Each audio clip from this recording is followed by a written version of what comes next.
So I think for the first round we will look at this one. We will look at Magnus, obviously, the world champion in the classical chess, the defending world blitz champion.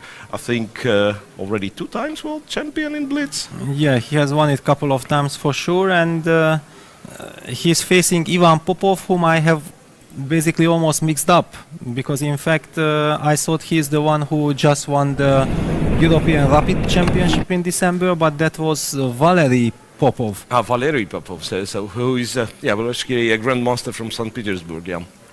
Yeah. Ivan Popov is from Moscow, 26 something. He is rated in classical chess. Well, very serious grandmaster. I'm sure he was European rapid champion a few years ago. So once himself, again, yeah? that's for sure was him. So should not be underestimated, obviously.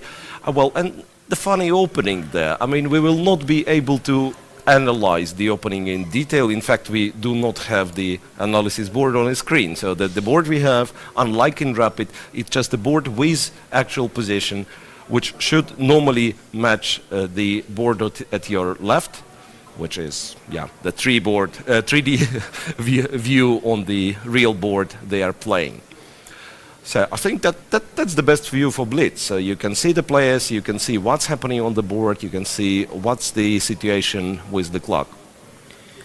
Yeah, we have seen the Rachmanov variation. Yeah, I think in Dubai Blitz and Rapid World Championship, Rachmanov was the one who popularized this system with knight f6 in the second move. Yeah, I think it was called Rubinstein variation of Sicilian. I mean, yeah, we are talking about the line which was played in this game, e4, c5, knight f3, knight f6.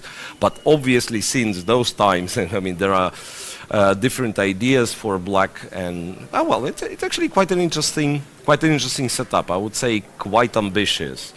But yeah, normally should not really equalize for black. Yeah, basically the idea is more to complicate matters and to bring the fight immediately to some original territory so that your opponent starts to think.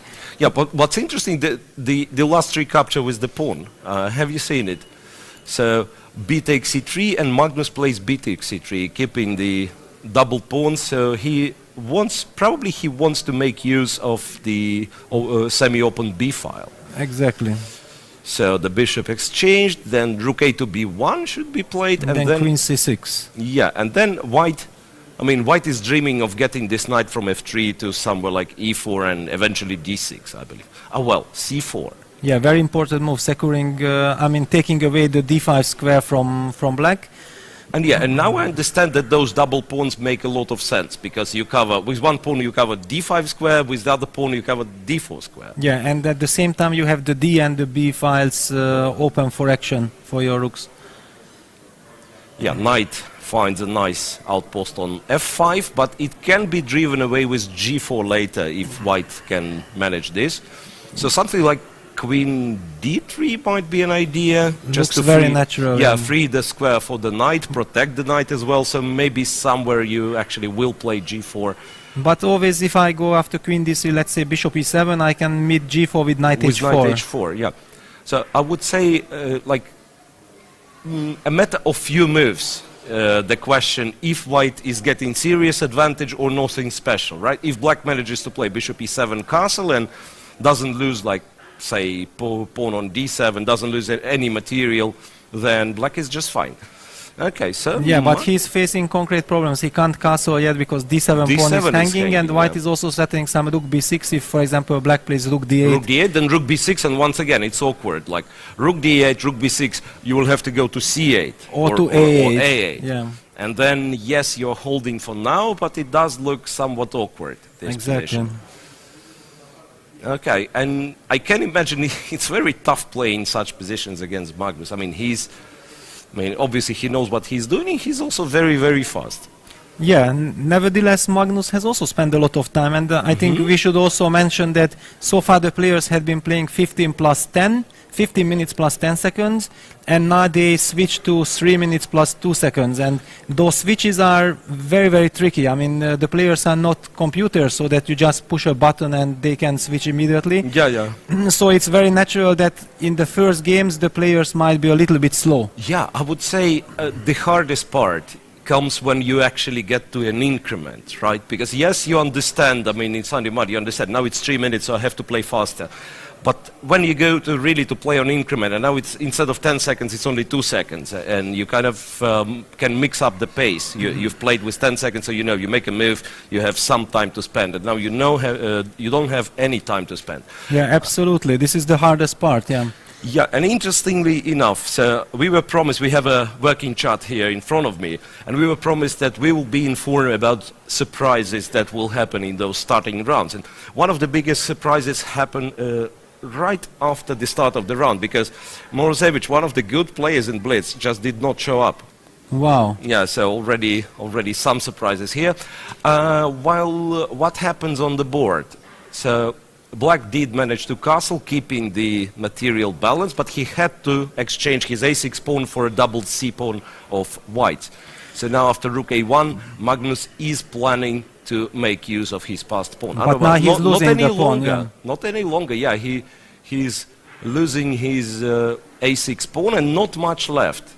Okay, he got the d7 in return, so he didn't lose a pawn. Yeah, he's not a pawn down. He still has, I would say, more active pieces, but it's not much left for Magnus, yeah? Right? It's not like some huge advantage. It's once again, it's a matter of the next couple of moves if Black equalizes fully.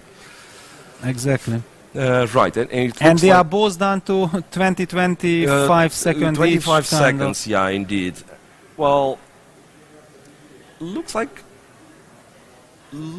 our board from, I mean, the transmission board got stuck like a few moves before, right? So knight d4, rook d6, check on f3. Is white any better? That my question will be. Magnus decides to keep the queens.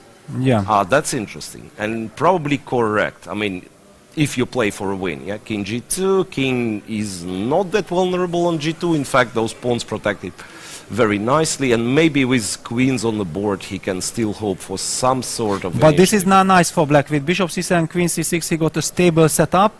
Yeah, and the rook is kind of stuck on d7, right? I mean, what do you do? I mean, rook e7, there is rook d8. That's very unpleasant. And 10 seconds, 11 seconds for Magnus. For both. For both, actually, yeah. Rook e8. Nicely played. So that's clearly, it's not about deep ideas or something. You just have to make moves. And look, rook is still stuck on d7. Not much you can do. Bishop h4, bishop c7. You can go bishop d8, I mean, just to exchange the bishops. But then, of course, the resulting position is a draw. Rook d8. Okay, exchanging the rooks. Rook takes, king takes, queen to d3, threatening to go to h7, king g8, bishop g3. Okay, I think now the reaction is what matters. Well, after f5, I would still say that white probably has something. And actually, the resulting bishop's ending is not that pleasant for Black. It's very dangerous. f4, f5, Black might lose this one. g6, you still go f4. Then the question is if you can put Black in the Zugzwang. G5, no, this no, I don't G5 really like. I don't like, yeah. I don't so really maybe like king G7, you had to keep that. It's two weaknesses. It's two weaknesses for Black. And then bishop e3 and some Zugzwang's gonna start. Even though you cannot enter with the king that easily. Maybe there is nothing. You just put the king on b6 and you go bishop g7, bishop g7, bishop f8. Gives the pawn, well, nobody is interested in taking this pawn. I was informed of some other interesting results. But he has some bishop, no, bishop a5, then you take already on. Okay, some results. Nepo has won, and Ali Reza Firuzja, the young lad from Iran, has won his game.